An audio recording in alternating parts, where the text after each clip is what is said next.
Salam alaikum wa rahmatullahi ta'ala wa barakatuh, mes frères et sœurs. Nous nous retrouvons pour la suite de la profession de foi de Ibn Arabi, rahimahullah, avec le chapitre 5, l'imama de Omar, radiyallahu anhu. Sur ce sujet, une sentence pleinement explicative sur le deuxième calife légitime, ala tahqiq, l'imam al-Farouq, Omar le pur, successeur du véridique, al-Siddiq. L'indication traditionnelle, dalil, de la légitimité de sa succession et de la nécessité de conclure à son caractère nécessaire est la désignation explicite, nas, faite par Abu Bakr en faveur de Omar pour cette succession et à laquelle il l'a préposée, taqdima. Il appartient à l'imam pleinement confirmé dans sa fonction de nommer celui qu'il estime le plus digne pour la charge qu'il lui transmet et à laquelle il le désigne. Or, précédemment, on a rappelé la grandeur de Abu Bakr, radiallahu anhu, son autorité et sa précédence sur tous les autres compagnons, radiallahu anhum, et le fait qu'il était le mieux pourvu de jugement, le plus parfait en mérite, le plus vigilant dans le domaine spirituel et à l'égard de la communauté, le plus expert en matière de politique, d'organisation et en ce qui touchait aux intérêts des musulmans. Nous avons rappelé également la place considérable qu'il avait auprès de l'envoyé d'Allah, sallallahu alayhi wa sallam, et le rang qu'il occupait à ses yeux, le fait qu'il prenait son avis dans la plupart des circonstances, le soin jaloux avec lequel il veillait sur la loi, al-shari'a, toute chose qu'il est inutile de redire ici. C'était un imam reconnu à l'unanimité par le libre choix des plus anciens musulmans, avec leur accord, leur agrément et leur obéissance toute dévouée. Nous savons donc que s'il a nommé Omar, radiallahu anhu, au commandement de la communauté, ce ne peut être qu'après jugement et réflexion de sa part, une parfaite conviction et une excellente intention. D'autre part, un signe de son total souci de la communauté et de son excellent jugement des intérêts de l'ensemble des fidèles est le fait qu'il n'a pas désigné Omar avant que ne soient présents et rassemblés les compagnons les plus illustres, les plus avisés et les plus fermes. Il les a alors informés de son intention d'établir un imam pour la communauté par une désignation explicite à cette fonction, et il les a engagés à délibérer entre eux au sujet de cette charge et sur celui qui y serait le plus apte. En agissant ainsi, il s'entourait de la meilleure garantie et faisait ce qu'il y avait de plus sûr suivant l'injonction du livre d'Allah dans sa parole et consulte-les sur cette affaire. Et la coutume de l'envoyé d'Allah, sallallahu alayhi wa sallam, qui lui demandait conseil quand il voulait conclure une affaire. Lorsqu'il les a chargés de se consulter sur cette nomination et de réfléchir pour savoir qui y serait le plus apte, tous s'en sont remis à lui et ont fait confiance à son avis et à son jugement.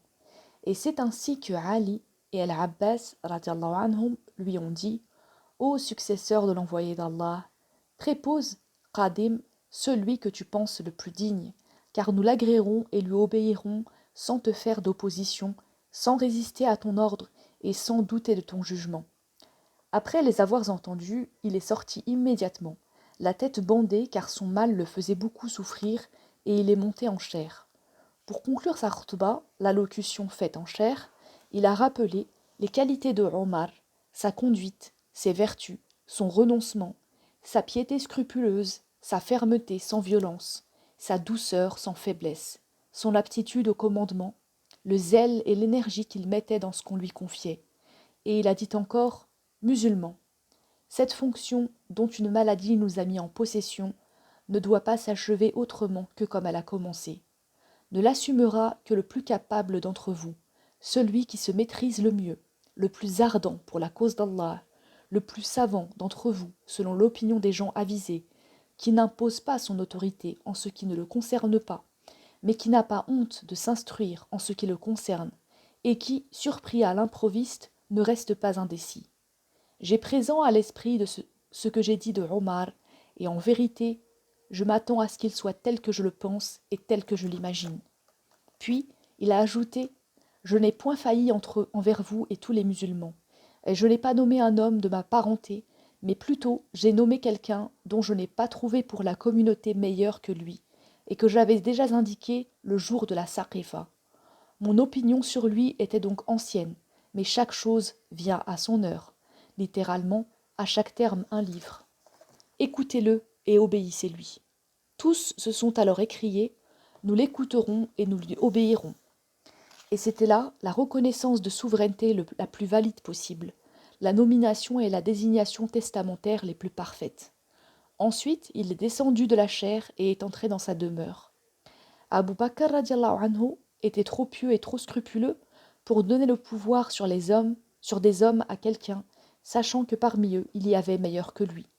Comment cela aurait-il été possible, alors que c'était lui qui avait rapporté le hadith de l'envoyé d'Allah, sallallahu alayhi wa sallam, quiconque donne le pouvoir sur des hommes à quelqu'un dont il sait qu'il y a parmi eux meilleur que lui, commet une injustice et une iniquité.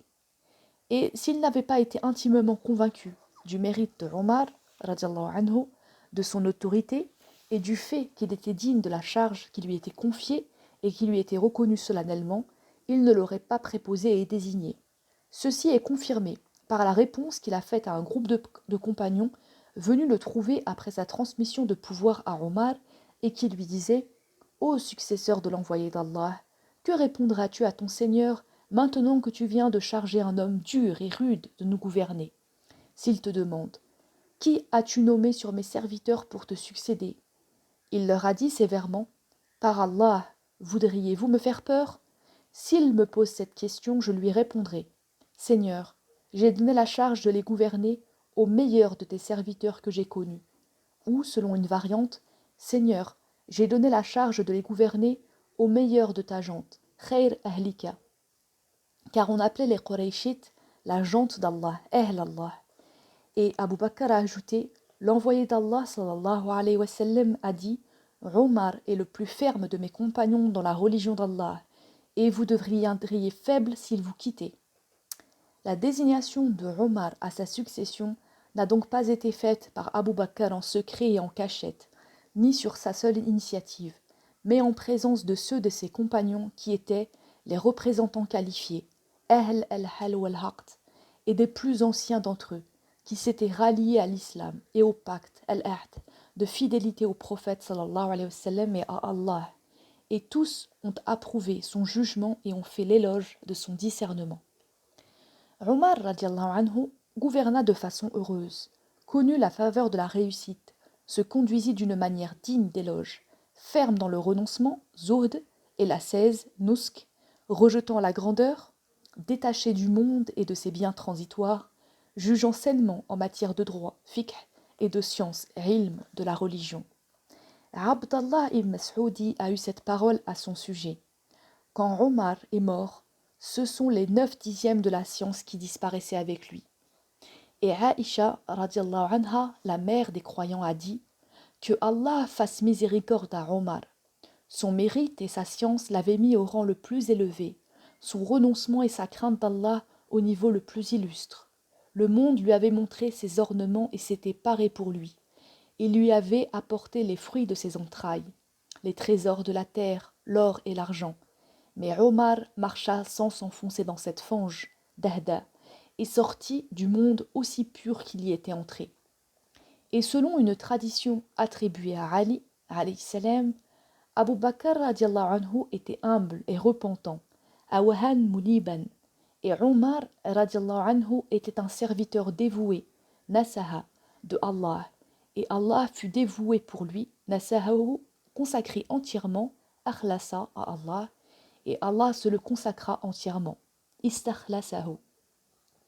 Par Allah, nous l'adorions en secret, jusqu'au jour où l'envoyé d'Allah sallallahu alayhi wa sallam nous réunit et nous dit « Je vais adresser une prière à Allah, et vous direz « Ainsi soit-il ».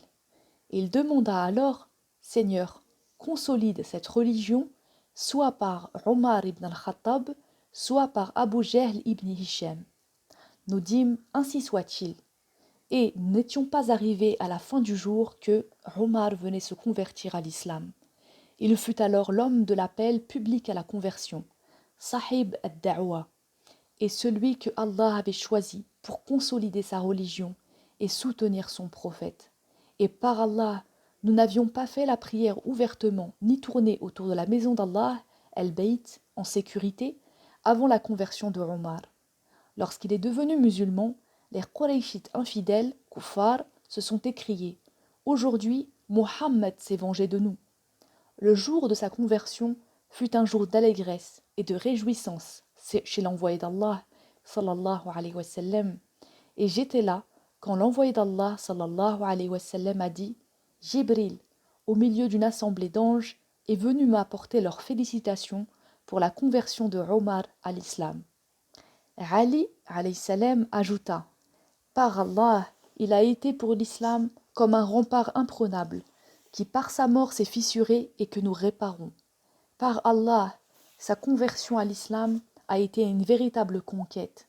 Son émigration de la Mecque à Yathrib, une véritable victoire. Et sa désignation, Imra, comme commandeur des croyants, une véritable miséricorde. D'après Hudayfa ibn al-Yaman, il aurait dit « Quand Omar fut nommé calife, l'islam était comparable à un homme qui va de l'avant et qui se rapproche encore davantage. Et quand Omar est mort, l'islam devint comparable à un homme qui recule et qui s'éloigne toujours davantage. » Dans l'une de ses khutbahs, Ali ibn Abi Talib alayhi salam dit ceci. Musulmans, personne d'autre que Omar ne devait être désigné pour le commandement de la communauté après Abu Bakr. Nous en avions vu les signes favorables, et nous attendions cela pour lui, car nous entendions souvent l'envoyé d'Allah sallallahu alayhi wa sallam parler d'eux en associant leurs noms. Et il disait « Abu Bakr et Omar ont dit telle et telle chose. Abu Bakr et Omar ont fait telle et telle chose. J'attendrai d'avoir entendu sur cette affaire l'avis d'Abu Bakr et Omar. Prenez exemple après moi sur Abu Bakr et Omar. Quand Abu Bakr et Omar ont le même avis, je ne saurais être en désaccord avec eux. C'est lui qui leur faisait le plus confiance. Il faisait sien leur avis, et quand il prenait des décisions, c'est avec eux qu'il restait seul, à l'exclusion de tous les autres compagnons, sûr de leurs intentions et de leur foi.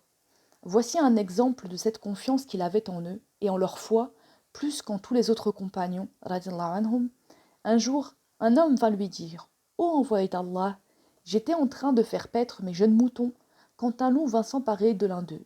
Je courus pour le lui arracher, mais il se mit alors sur son séant et me dit, en employant la parole humaine, « Pourquoi veux-tu me priver de la subsistance et de la nourriture que Allah m'a assignée et distraire ton âme alors que l'envoyé d'Allah derrière ce mur est en train d'appeler les hommes à l'adoration d'Allah et de les informer des choses passées et à venir. » Les compagnons qui étaient en présence du prophète sallallahu alayhi wa sallam se regardèrent étonnés de ce récit, et un hypocrite, munafiq, s'écria alors « Gloire à Allah, quoi, un loup qui parle ?» Le prophète sallallahu alayhi wa sallam l'entendit et répliqua « Certes, j'y crois, moi ainsi qu'Abu Bakr et Omar », alors qu'ils n'étaient pas présents. C'est bien la meilleure preuve de la confiance qu'il avait en eux, et en la pureté de leur conscience, et du fait qu'à ses yeux leur foi était plus forte que celle des autres compagnons, puisqu'il en témoignait pour eux au sujet de ce fait merveilleux, et affirmait qu'ils en auraient été réellement convaincus. Un jour que j'étais assis devant lui, je l'entendis dire à leur arrivée « Ali, voici les deux piliers de cette religion, Millah. Ce sont deux hommes favorisés par la réussite, bien inspirés, qui connaissent le succès et qui sortiront de ce monde le ventre creux. La paix divine, as-sakina, descend au nom de Omar, bilisan Omar. Et quand les hommes vertueux disent « Eh, venez donc avec Omar, l'homme dont la foi est forte », Satan s'enfuit loin de lui. Ali alayhi salam a dit aussi « L'envoyé d'Allah sallallahu alayhi wa sallam dirigeait notre prière de l'aurore. Quand il eut achevé, il tourna vers nous son noble visage et dit « Musulmans, j'ai vu cette nuit en songe comme si on me donnait une coupe de lait, et j'en buvais. J'ai eu alors l'impression de voir le liquide sortir de mes doigts et se répandre. Ensuite, j'en donnais à Abu Bakr en lui disant « Bois et donne à boire à Omar. » C'est ce qu'il fit, et Omar but ce qui restait. Et je l'ai entendu dire, le jour où Omar s'est converti à l'islam, louange à Allah qui a séparé, faraqa, la vérité et l'erreur, al-haq wal-batil. Louange à Allah qui nous a défendus par Omar. La vérité s'exprime par la bouche et le bras de Omar. Omar est le premier que la vérité, al-haq, Allah prendra par la main et introduira au paradis. Omar donnait son opinion et indiquait son avis, et ensuite le Coran révélait précisément ce qui confirmait cette opinion ou cet avis. Entre autres exemples, ce qu'il avait recommandé au sujet des captifs, et où il était en désaccord avec l'avis unanime des compagnons, car tous conseillaient de les traiter avec indulgence et bienveillance et de percevoir une rançon, alors que lui recommandait de leur proposer la conversion à l'islam et la mise à mort par le sabre pour ceux qui refuseraient. Et Allah fit descendre une révélation conforme à l'avis de Omar, où il blâmait ceux qui recommandaient précisément un avis différent du sien, et cette révélation est sa parole. Un prophète ne saurait faire des captifs avant d'avoir réduit à merci les infidèles sur la terre. Vous voulez ce qu'offre le monde, alors que Allah veut pour vous la vie dernière. Et Allah est puissant et sage.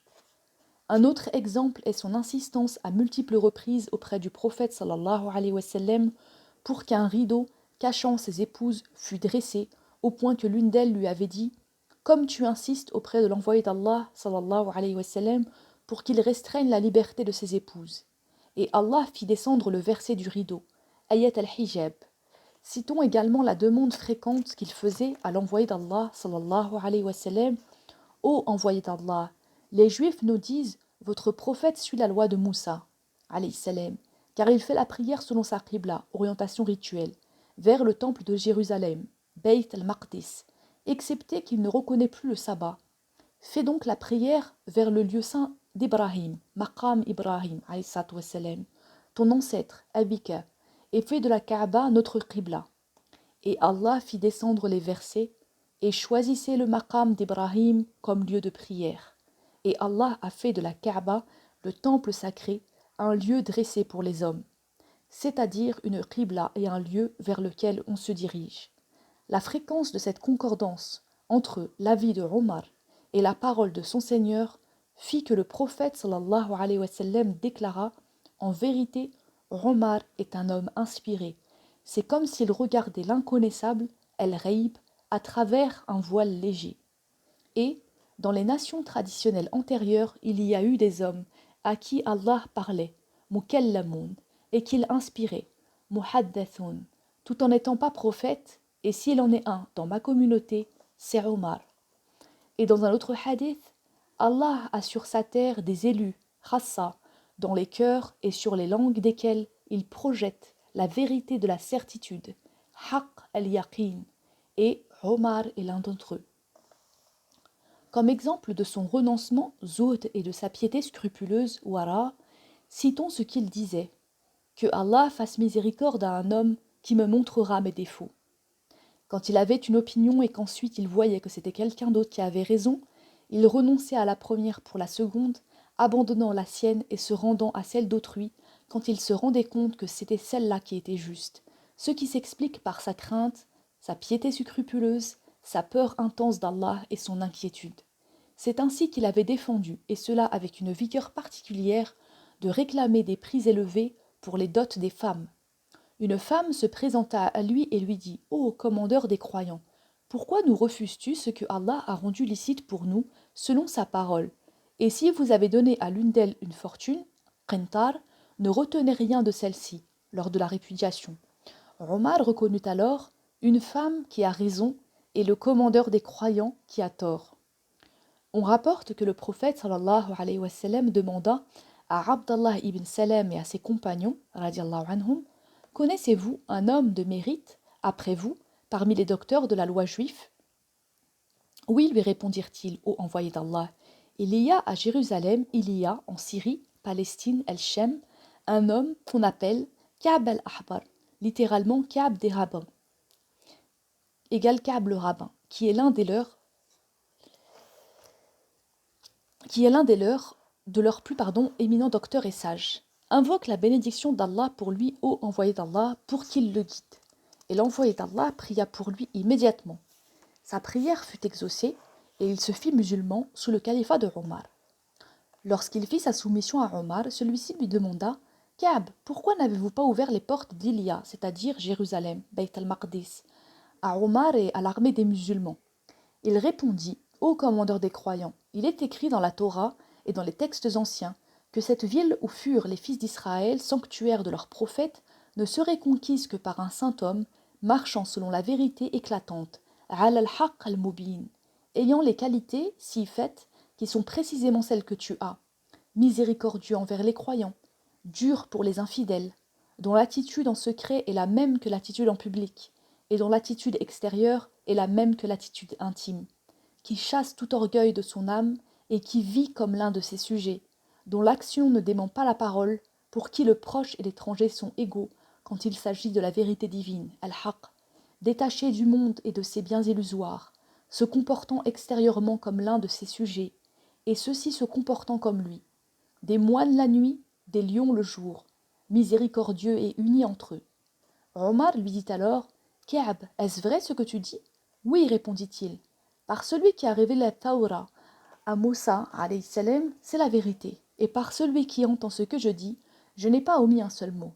Nous avions dit à tes soldats qui nous assiégeaient, celui qui fera la conquête de notre ville est décrit chez nous dans la Torah et dans les textes anciens, et il aura des attributs que nous reconnaîtrons. Suspendez le combat et mandez votre chef.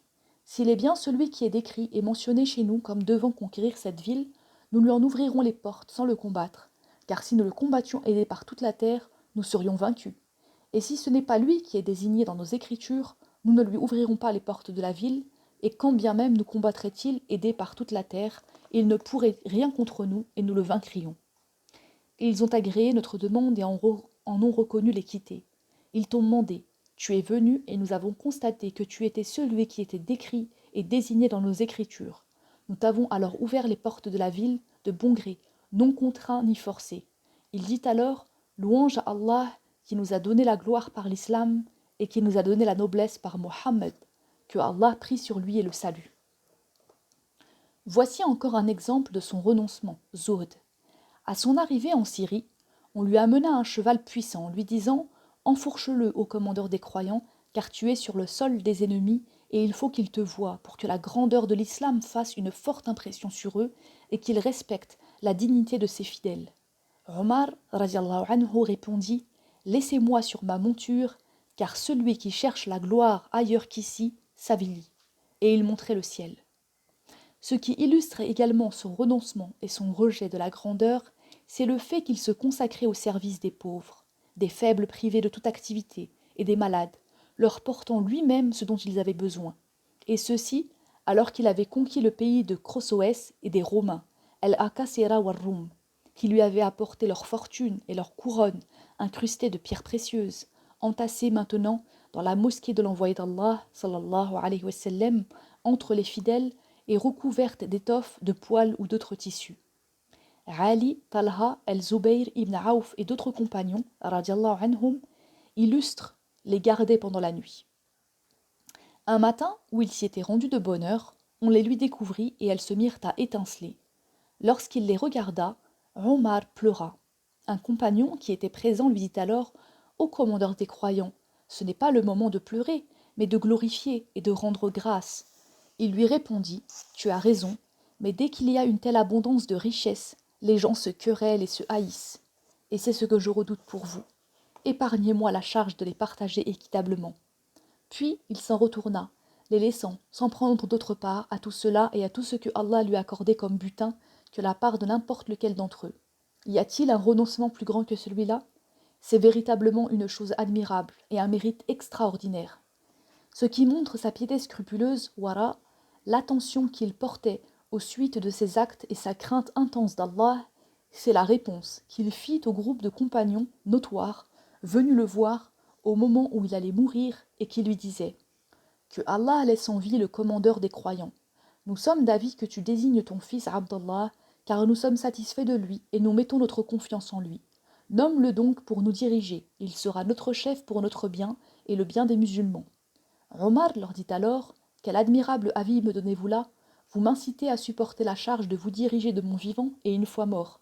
J'aurais aimé qu'il me fût donné que les plateaux de la balance ne soient ni contre moi ni en ma faveur. » Un autre exemple de sa piété scrupuleuse et de sa vigilance dans l'exercice de ses fonctions est cette parole. Par Allah, si un chameau se perdait au fin fond d'Al-Hijr, au temps de l'islam, je craindrais que Allah ne m'en demandât compte. Hudayfa ibn al-Yaman a dit « Quand Omar mourra, plus aucune maison de musulmans, de l'est à l'ouest, ne sera épargnée par le trouble d'Akhila qui s'introduira dans leur religion et dans leurs affaires temporelles. » Et c'est bien ainsi que cela se passa. Ce que nous avons exposé d'une façon résumée et brièvement sur les vertus de Abu Bakr et Omar, radiallahu anhum, vous a montré qu'ils étaient prédestinés à la succession du prophète sallallahu alayhi wa sallam, al-Khilafa, dans la science prééternelle, sabiq de Allah, est mentionné dans les anciennes écritures, comme devant être les instruments par lesquels Allah conquérirait la terre. La preuve traditionnelle est ce qu'a rapporté Abd al-Aziz ibn Abd al-Muttalib d'après son père, selon qui le prophète sallallahu alayhi wa sallam a dit « Allah m'a soutenu par Gabriel et Michaël dans le ciel, littéralement parmi les habitants du ciel, et par Abu Bakr et Omar sur la terre, littéralement parmi les habitants de la terre, venant comme renfort derrière eux. » Et il a ajouté « Ils sont comme l'ouïe et la vue. » Selon Ibn Omar, le prophète sallallahu alayhi wa sallam ayant voulu envoyer quelqu'un pour une affaire qu'il jugeait importante, alors que Abu Bakr était à sa droite et Omar à sa gauche, Ali lui avait demandé « Qu'est-ce qui t'empêche d'envoyer l'un de ces deux-ci » Et le prophète sallallahu alayhi wa sallam avait répondu « Je ne saurais me passer d'eux, car ils sont pour la religion comme l'ouïe et la vue pour la tête. » D'après Hudayfa, radiallahu anhu, le prophète sallallahu alayhi wa sallam a dit « Je voudrais envoyer auprès des gens des hommes qui leur enseignent les préceptes traditionnels, sunnan, comme Isa ibn Maryam alayhi salam avait envoyé les apôtres, al-Hawariyun, auprès des Israélites, Banu Israël. On lui avait fait remarquer « Pourquoi ne désignes-tu pas à Abu Bakr et Omar? Envoie-les donc auprès des gens. » Et il avait répliqué « Je ne saurais me passer d'eux, car ils sont pour la religion comme la tête pour le corps. » Selon Abu Huraira, anhu, l'envoyé d'Allah sallallahu alayhi wa sallam a dit « Abu Bakr et Omar sont les meilleurs des habitants des cieux, les meilleurs des habitants de la terre et les meilleurs des premiers et des derniers de toute l'histoire de l'humanité après les prophètes et les envoyés. » Alayhum salam. D'après Ali ibn Abi Talib, alayhi salam, j'étais, dit-il, auprès du prophète, sallallahu alayhi wa sallam, quand se présentèrent Abu Bakr et Omar.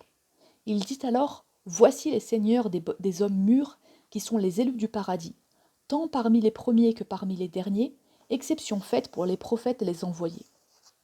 Selon Ibn Abbas, l'envoyé d'Allah, sallallahu alayhi wa sallam, a dit, chaque prophète a deux hommes de confiance, Amin, et deux ministres, Wazir.